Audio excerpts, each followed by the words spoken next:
Hello everyone, Brad Johnson here, and I welcome you to part 2 of the Awakening series, where in this video we're going to be talking about the self-alliance. So as we talked about in part 1, in a nutshell, was basically being able to work together with the ego, imagining the ego as a positive aspect to yourself, being able to train the ego, as it were, representing how it can encourage you, how it can help you out into your own positive integration of moving into a whole new reality. So what we're going to do here is kind of carry on from that idea, but moving more into self-alliance.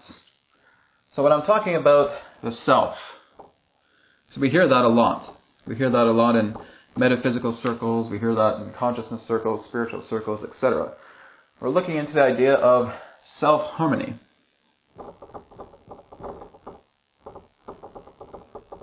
Or self-alliance, or self-empowerment. But we have these wonderful labels here, but what is it that is the self? The self is our own creation. It is what we have decided to create through this theme of life, to interact in a perspective of this degree, to share in this world of collective, conscious creation. So we are functioning as a perspective. When we look at the self, we're looking at an individual. We're looking at a person. We're looking at a being. Because they have astonished themselves to the brilliance of having their own universe interacting within a collective universe. So that would mean that if this, for example, represents us as a universe, then what we're doing is we're tying in to an even grander universe. And that these other universes, which represent other selves, are occupying the same universe. And we have all different kinds of different self-universes contained within this collective universe. So we are a universe. We are a continuum. That's who we are. That's what we represent. So all we're attempting to do is get along with the universe of the self. Get along with ourselves. So not only are we creating our own harmony, but when we look at this gigantic collective universe with all these different forms of assortments of other selves, we have a palette to play with. Other selves represent part of that palette. Now we're not here to get along with all the endless, countless types of self-universes that exist. That's just not possible. Because to be a universe, to be a continuum, represents the idea of a plethora of uniqueness. And that we always are not able to get along with all the uniquenesses of others. Every single person on this planet is unique. Every single person that exists, every being that exists, is fundamentally unique. Because that's the brilliance of fractal creation. So we're always looking at the idea of a fractal design that represents the self, that represents our uniqueness. So we are unique, just as a fractal. The fractal is always changing, it's always moving, it's always dividing itself into different patterns that make it so intricate and so beautiful. Like a snowflake, for example. That every time you're looking at a snowflake, you're looking at a different design snowflake. Not one snowflake is the same. And so we're looking into that idea here. So we have a palette. We understand that we are a self-universe contained within a collective universe, and we have so much to choose from. But much in regards to our common belief is that, well, if this is me right here, this self-universe amongst a collective universe, this person really doesn't like what I'm doing. He really doesn't like anything about me. He thinks I'm crazy, that I've gone over the edge. You know, there's no hope for me. I've gone the deep end and I'm about to drown. What can I do to make this person like me? There's nothing you can do. And that's the whole idea. That's coming back into the idea of self-alliance.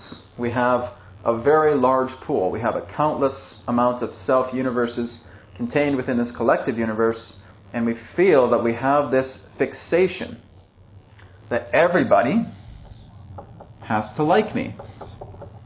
Or we may have another idea, is that nobody likes me. So it can even be, the happy medium between those two aspects as well. But again, what really gives us the idea of preventing self-alliance is that we feel that other people are in charge of our reality. That the opinions, the values, the facts, the truths, everything else that you want to say is all dictated by everything else within our reality. And that's just not the case. And this is why we get so confused. Because when we were born into the world, we did not have a user's manual. We did not have a guide to being a human being when we came out of our mother's womb, right? So that's always going to be the challenge. We think that, okay, everybody has to like me, or everybody hates me, or some people like me and some people hate me. What can I do to change that, right? There's nothing to do. There's nothing you can do to change that, right? So the ego, again, as talked about in part 1, starts creating these programs. These programs are representing thought patterns that we feel dictate our reality. Because we've put so much focus, we've put so much energy in these thoughts, in these belief systems, in these programs, that this is now our reality. We're inside a box. And that's it. You cannot deviate from that box. There's lots to explore in that box, but don't you dare go beyond it. Because that is what has been created through the idea of a completely overactive ego, an overinflated ego, as it were. Because again, it's not so much that the ego itself is responsible, because it's not. It's just doing its job as a grounding device, as a memory program, for us to function within causal-based reality.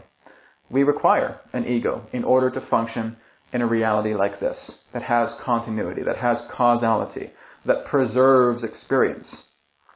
And this is why we exist within what's known as free will, or the law of confusion, right?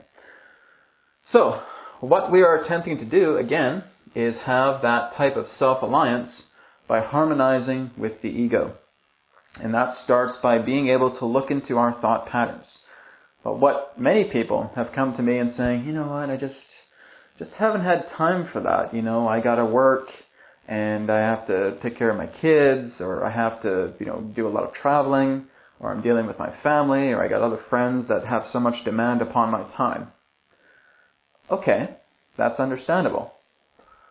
But if you already know what you have to do, does anything that represents a fixation to your lack of time prevent the idea of you expanding? No.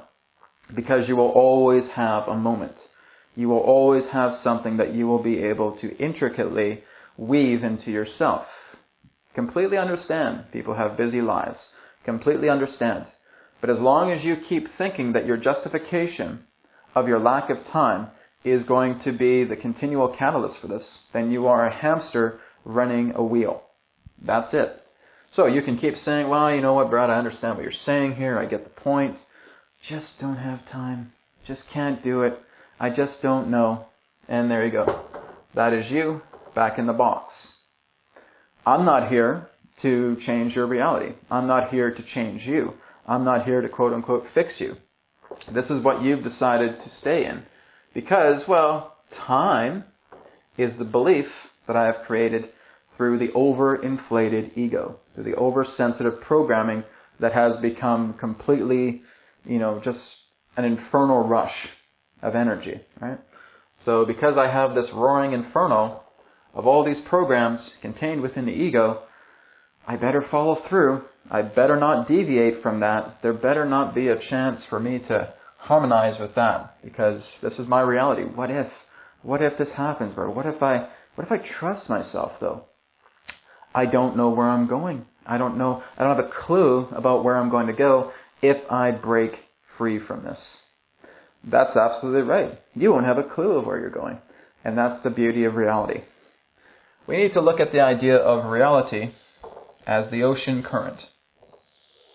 And that we're sailing this little boat. It can be any boat you want. Basically describes your own personality of how you describe yourself as a self.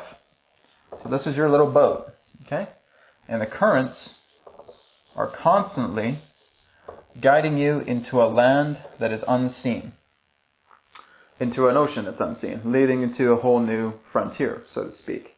You don't know what's lying ahead. You don't even know where the current is taking you, but you know that this journey is continuing.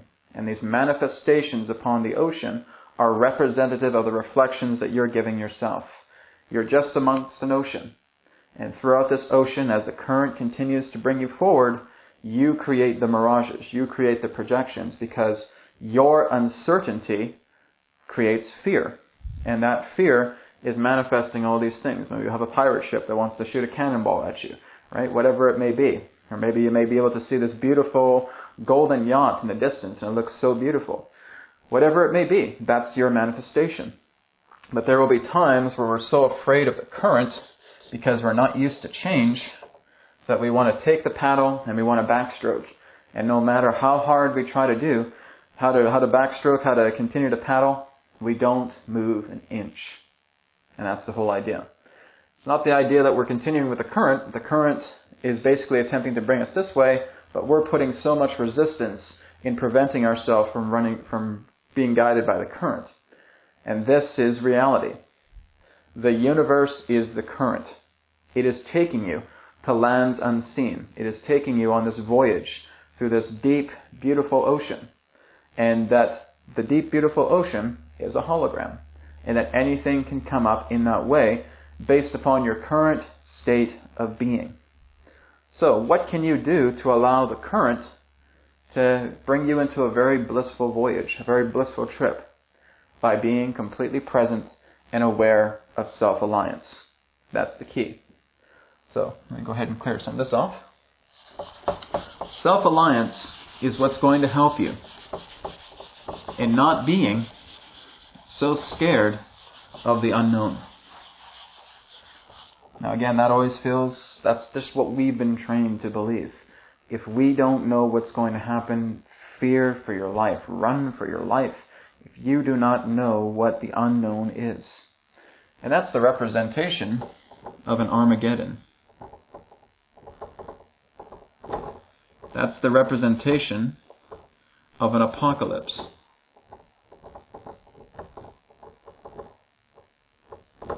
Because all these represent, in hindsight, is change. It is the ending of a cycle and the beginning of a new cycle. So if we have the end here, we have the new coming together. And we are bred to fear that. We are bred to fear that we need to be responsible for ourselves.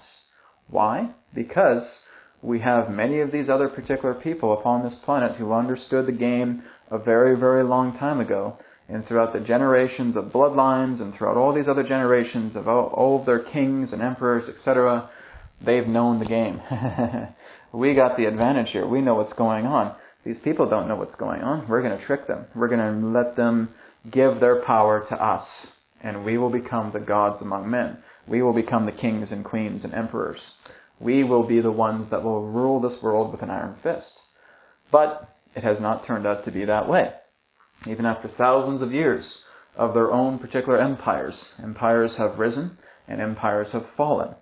And we are now coming to the point in our reality where empires are passé, where the idea of foundations, of corporatocracy, etc., are now passé. They are starting to crumble. But they don't want to show you that they're actually crumbling. They want to make sure that everything is out in the media, that everything that's available to the public, oh no, we're still standing very, very strong. We're still a mighty empire. No, they're not. They have lost the grasp of their own empire. But in a nutshell, this is why they feel that, we cannot let the people have the power. We cannot let them be empowered through themselves.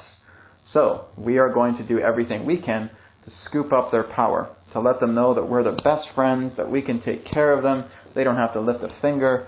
Life is an easy button. Just press the easy button and someone else is going to take care of something for you. And that is the trap. That is the complete opposite of self-alliance. That we are again running this wheel.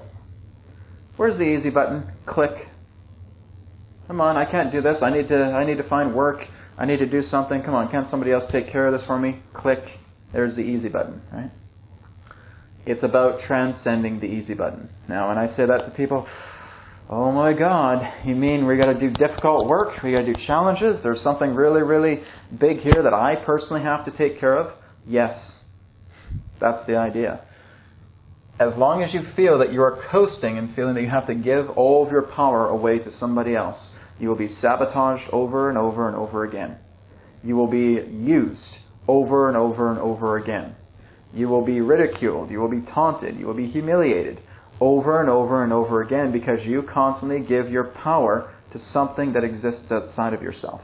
Something that is just a projection. Again, as we see here, this is the self-universe interacting with the collective of universes, of other self-universes. I give my particular power to self letter B here. Do I really think that they're going to take care of me? No, they can't. No matter how good of a salesman they may want to be, oh yeah, just leave everything to me. I will take care of everything for you. I will run your life. And the biggest reaction to that is BS. And that just means belief system. That's it. Get into the belief that I'm going to take care of you, that the government's going to take care of you, that these agencies are going to take care of you, that these programs are going to take care of you, and you will constantly be sabotaged again because they are not orchestrated to your unique energy. This is why every single time, throughout every single generation, throughout every millennia, throughout all empires that have come and gone, every particular person that has felt that they have had to put their power into something else has failed. Because it's not you. It's a projection. And it's representing the idea that this hologram is attempting to give you such satisfaction. It's an ultimate sales pitch. It's a sales page where you've seen everything. It's so fantastic. You click on the easy button. Okay, make it happen. And now your world falls apart. What's happening? I thought this guy was supposed to take care of me. I thought these people were supposed to take care of me. My life is in utter shambles. What's going on? Because if we're a unique snowflake that maybe has a pattern like this, right? There's other snowflakes that have completely different patterns that are not compatible with us. We don't have the ability of letting these other snowflakes take care of us because they can't. They are not our alignment. We cannot align to something else that is differently unique than us to feel that we have to be taken care of. We need it to be provided for. This is the antithesis of self-alliance. It is self-division. So now, if we're looking at the idea of two cells coming together, then we're looking to have that merging come together. We're now looking into that osmosis rather than the idea of a mitosis, right? So this is the self cell, and this is OS, other self. All of those are looking to come together, and they unify when we ally with ourselves, when we connect to our own harmony, when we realize that we are the ones responsible. So this is where reality turns itself completely upside down. Is it a frightening experience? It certainly can be. When I first awoken, it was pretty challenging. I wasn't really too afraid on an overage level. There were certain concerns that were happening, but I felt that this is who I am. And I had no doubt that I was an agent of change for myself. I needed to see change happen in my reality because where I was not in any way complementary to who I am. And that was the biggest form of illusion that I continued to live because I felt I was constantly in service to other people. Everybody else mattered. It wasn't about what I wanted. It was just that I needed to be of service to everybody else. And for all of you out there who felt that you want to give so much to yourself to other people, I know how you feel because that's exactly what I did for many, many years until this awakening. Even when I first started the awakening as well, I still thought I was about service to others. It was still about service to others. It certainly is about service to others, but that's not the only criteria. When we're looking at self-alliance, we're looking into how we can harmonize with ourselves by tuning into the heart. by being naturally intuitive. Now, intuition is a natural sense. This can be referred to as our sixth sense. Every single person on the planet has it. So it doesn't matter, what the science may say, that we're just meat suits. We have the five senses, and we just came here completely by accident. The earth shat us out completely on an evolutionary process. We don't know why, and that's it. That's just, no. That's not how it is at all. It's basically that our particular form of alliance, of how we understand ourselves, can be revealed when we ally with the heart.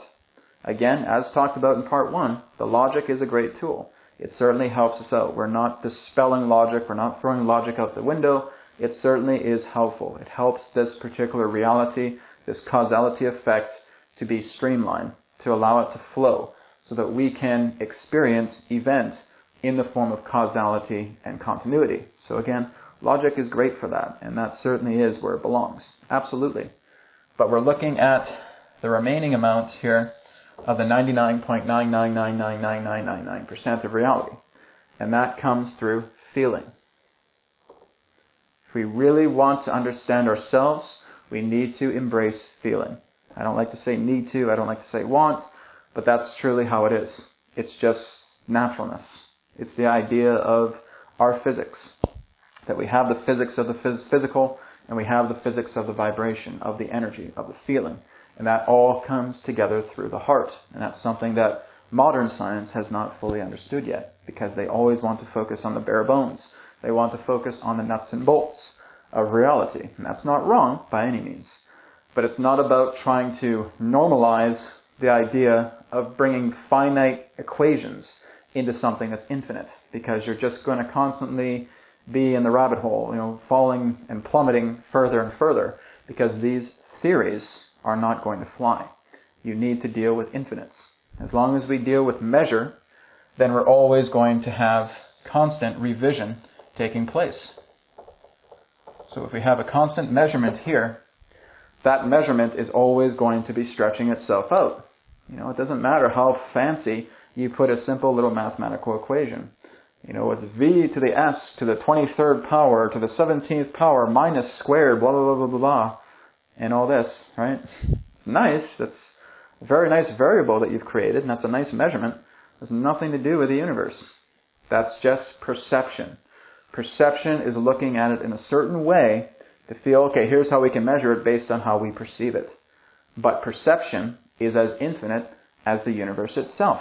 And so you're always going to have infinite levels, infinite angles, infinite momentums of perception. Is always going to change. That's the whole idea. People may think that the Higgs boson, the God particle, is the smallest thing in the universe. Not even close. It's only representing that because that's what we feel is perception. Again, a lot of the scientists made big deals about the atom or the subatomic particle, right? And then we get into the Higgs boson, and we get into the God particle. Oh my God, this is it. This is the God particle. No, it's not. It's just another part of how we're able to advance our perception into more of the universe. But the universe does not stop at something that's extremely tiny, or in regards to its action that it does. There's always a microcosm to macrocosm effect. So where am I going with this? That's reality. Reality is a microcosmic to macrocosmic effect, right? So we're always looking into the vastness of even that which is finite contains the infinite within. And that's where we're going through self-alliance. Knowing that no matter what situation you're in, there are an infinite amount of possibilities to how it can all go. That can represent transformation. That can represent transcendence. That is all initiated through the state of forgiveness. So you are looking to forgive the aspects of yourself to where you have felt divided. So if we're looking at all these different cells of our consciousness, we're simply looking to trigger that form of osmosis back together with that one cell. This is what's known as the amalgamation effect. Okay? So you have to ask yourself right now, what can I do to ally with myself? Because that's the key to radiating that light to assist others. That light that you create within yourself is the light that you can share with your world. And when one universe, one self-universe, is shining all this beautiful, brilliant light because they're understanding more about themselves. These other universes, oh my God, look at that guy. He's like a firecracker, right? Or she's like a firecracker. And they all start coming closer. There may be some people that want to ridicule you and want to feel that, no, what you're doing is BS, right? They're still coming close to you. They're still gravitating because the energy is so powerful, right? That light is coming together because you're understanding more of yourself. And there will be others who are starting to have some of these small rays of light coming together. Oh my goodness, what did you do? How did you do that? Well, this is what I did. And then that person takes an integration and adapts those particular forms into themselves in their own unique way. And now they're a bright shining light. They're all super luminescent, right? And of course you'll meet other universes, other self-universes, that will be just as bright as you are, or perhaps even brighter. And you'll gravitate to them. And you'll ask, oh my goodness, you're such a bright shining star. You're such a bright shining universe. What did you do? Right? And you take all of that information and you adapt it into your unique self. That is what it is to be a being. That is what it is to be a self. This is when you're in that super luminous state, nothing can go wrong. Because you're not giving your power to anybody.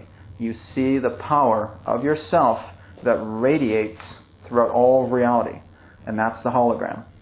That's what you're here to do. That's what it's all about. You come into turmoil to realize that turmoil can be transcended, that there's no such thing as turmoil. All turmoil is just an illusion in regards to what we create based upon the experiment of thinking that we are not in control, that we are not in alignment with ourselves, that we have to constantly give our power away. And that's the experiment. It's the experiment of self-disempowerment to then come back into self-empowerment. So, self-division, coming back into self-alliance. That's the whole key. So, this is something that you just have to work on in your own way, because you're going to have a unique perspective of all reality, as we all do. It's not about the idea of feeling you have to give your power away to so many people to help them out, because you're not helping them. You're not even helping yourself. It all starts with you. When you allow yourself to become harmonized, you start to understand the nature of your own power, you start to reorganize your thoughts to be in alliance with yourself rather than constantly pulling you apart. This is where you become a great teacher of presence. And that's all you're doing. You're teaching presence to people. You're not teaching any forms of philosophies. You're not teaching any particular forms of fundamental mechanics that can help people to expand. You're all doing those reciprocal actions by being present, by being the super luminous self. And that everything that you share is all a product of your presence. So, you can certainly share information, you can certainly share wisdom, you can certainly share inspiration, but all of the caveat of what that's related to is your presence. You have that presence of empowerment, and that's what people look at, like your presence. When you become the example of someone who really has it together, people come to you and they say, how did you do this? What did you do? And again, there can be people that can get a big head, right? And say, oh, well, you have to do this, you have to, whatever, etc. It's all about the idea of containing that state of humility, because humility is the access of the superluminosity itself. So when you have that natural humility, when you're saying that I don't have a step A, B, C, D plan for you to exactly follow, for you to be in this self-alliance. I can tell you what's worked for me, and then you can take that aspect and reversion it into your own self. Make it unique to you and expand yourself to become superluminescent, to become a self-alliant individual. So being self-allied, self-alliance, is the key to us looking into the uniqueness of all that is with us to enrich us and to make that uniqueness possible. So this is what it is to move into that awakening, that state of advancement. So when we're looking at the idea of the awakening series, we're looking into the idea of self-alliance, coming together in terms with the self. Now when you get to that point, there's even more aspects that will move you beyond the self. And that's what we'll be talking about in part 3. Part 3 is we're looking into, first of all, aligning with the self, and then seeing how the self is just a door that opens us up into omnipresence. Okay? So that will be part 3. So thank you so much, everybody, for tuning into this video. I wish you all a wonderful day, evening, wherever you are in the world. Thank you so much again for tuning in. Any other questions, please feel free to email me at info@consciousmatrix.com. Thanks again. Take care. Namaste, and may it be well with you. Goodbye.